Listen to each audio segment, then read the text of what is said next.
Hi everyone, I'm Miss Michelle from the Hastings Branch Library, and I'm here with Khalil Williams, and we're going to do a little bit of teens travel today. So tell me about where you went, Khalil. So I actually got to visit both the UK and France in about a 2.5 week time frame. I got to visit multiple locations in both areas, and we got to stay in them for at least about a day and a half before moving on.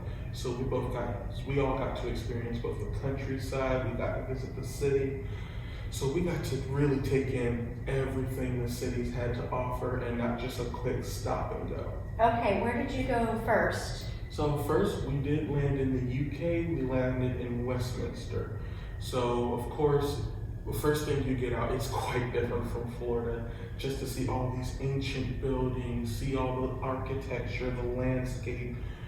The moment you get off the plane, you really are just truly flabbergasted. All you can do is sit there and go, wow.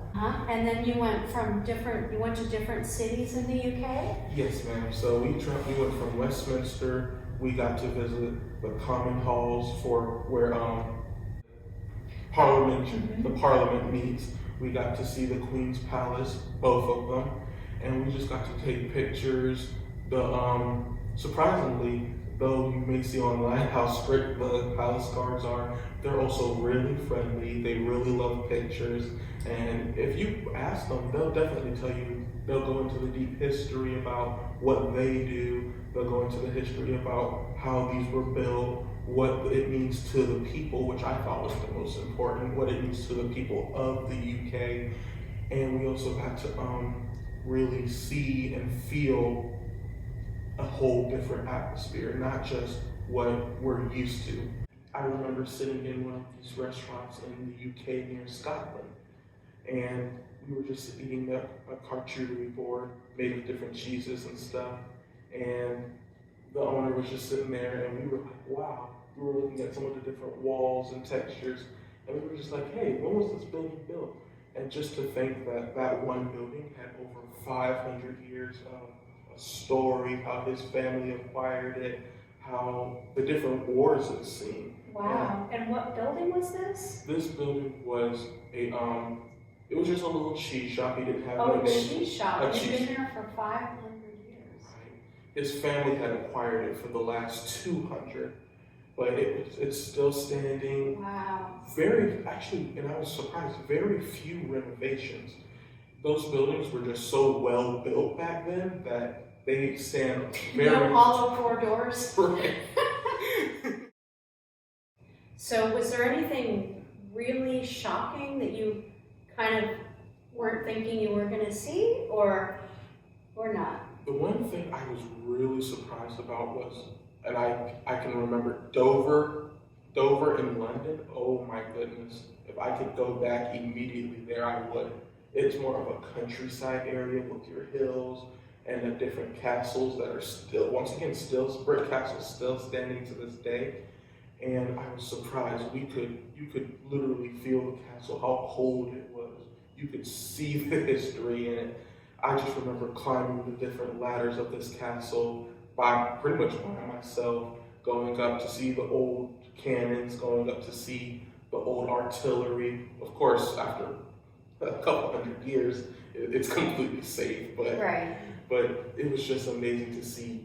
This is what these buildings have gone through all these years.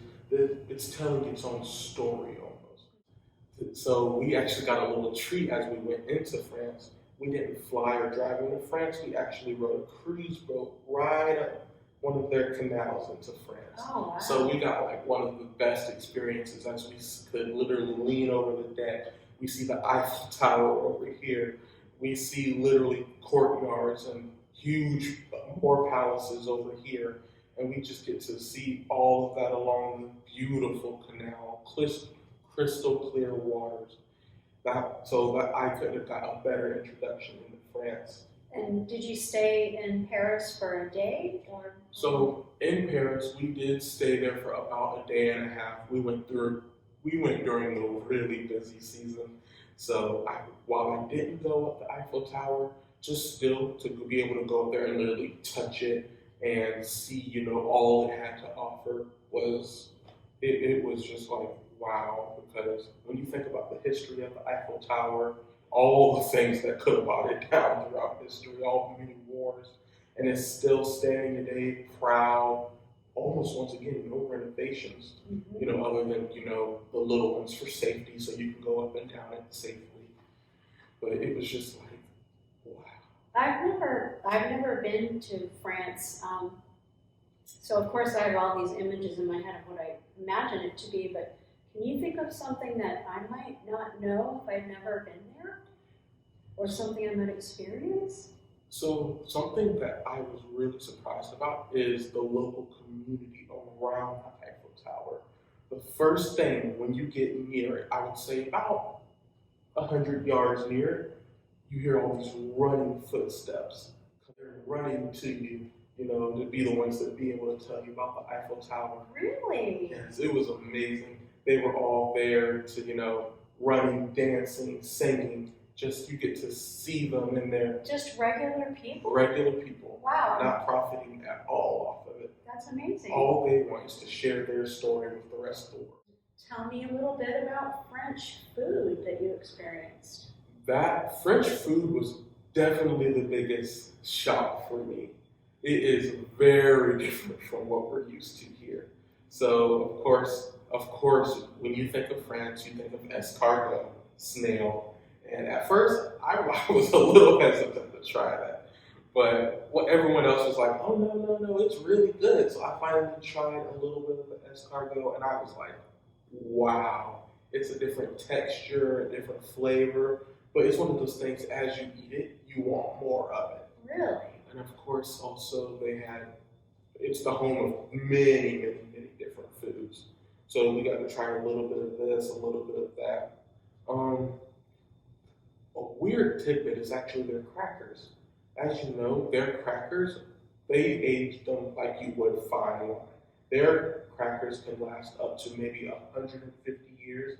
Crackers last 150 years? Yep. In the way they bake them and process them, of course, once again, it's all natural. It was just like, wow, this cracker I'm eating could have been sitting here for 100 years. Wow, I never knew that. Right, and of course you have your tea with it. So do they have fast food in France at all? So they did have fast food.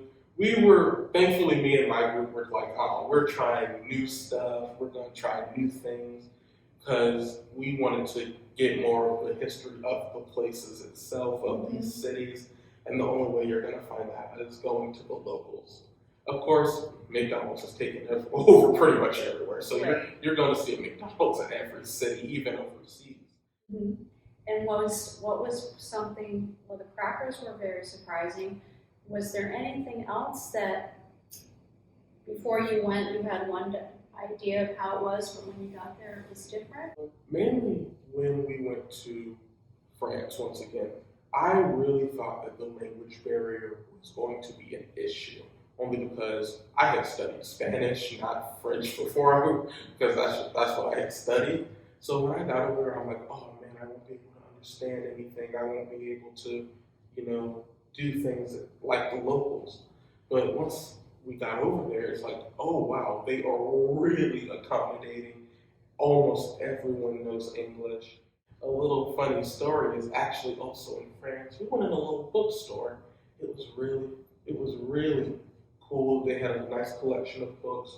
They had them in French, some in Poland actually, some in English, and we just got to see the wide range of authors, poetry, plays, screenwrites that were all in there. We got to read a couple that we could understand. Mm-hmm. So one of my friends went to go check out, and of course she was ready to try to embrace the culture. So she tried a little French.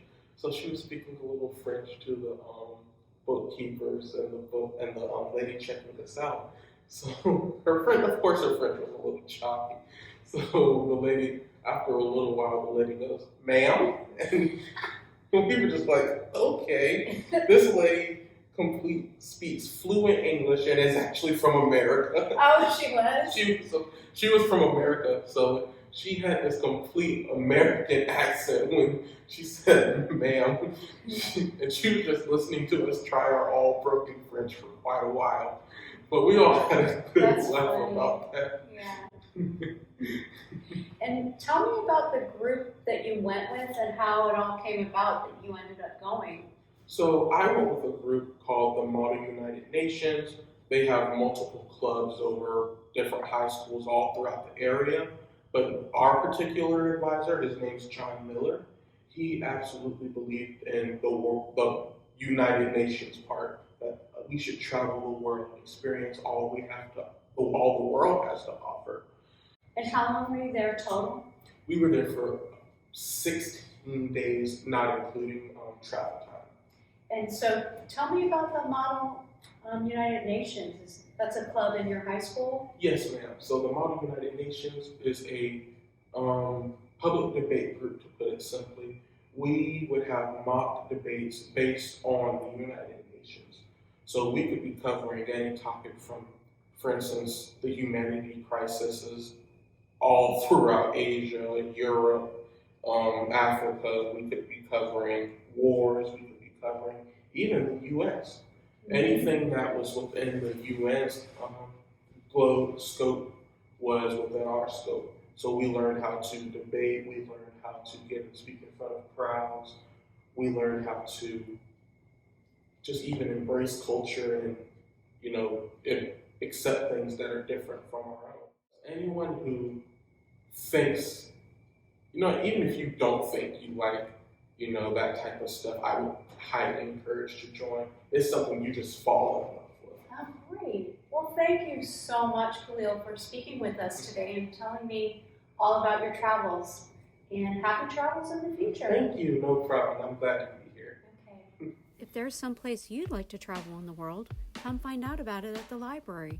We have all kinds of books and other media to take you any place.